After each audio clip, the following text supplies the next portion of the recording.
Chicken cutlet তৈরি করার জন্য প্রথমে চিকেন কিমাটাকে ভালোভাবে পেস্ট করে নিই। তার মধ্যে ময়দা, হলুদ গুঁড়ো, তারপর জিরে গুঁড়ো, তারপর লঙ্কার গুঁড়ো, গোলমরিচের গুঁড়ো আর অল্প নুন, অল্প একটু মিষ্টি দিয়ে ওটাকে ভালোভাবে মেখে দেওয়ার পর ওটাকে আমরা কাটলেটের আকারে গোল গোল গোল গোল করে একদম রেখে দেওয়া। এটা আপনারা কাটলেটটা আমরা করেছি গোল গোলের আকারে, কিন্তু আপনারা কাটলেটের মতো করে চৌকো করেও আপনারা করতে পারেন।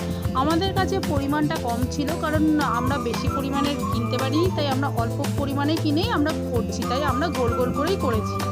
এবার ওটাকে কাটলেটের আকারে রেখে কিছুক্ষণ রেখে দেবো।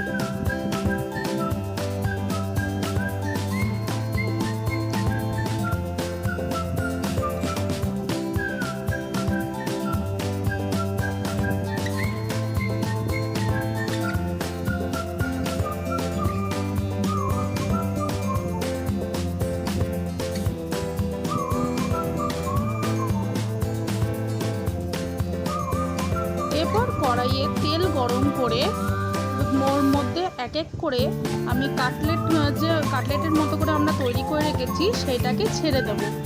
ছেড়ে দিয়ে ভালোভাবে লাল লাল করে ভেজে তারপর আস্তে আস্তে আমরা ওটাকে তুলে নিয়ে পরিবেশন করে দেব। আর আপনারা পরিবেশন করার সময় কোনো চাটনির মাধ্যমে পরিবেশন করতে পারেন বা সসের মাধ্যমে পরিবেশন করতে পারেন। নমস্কার।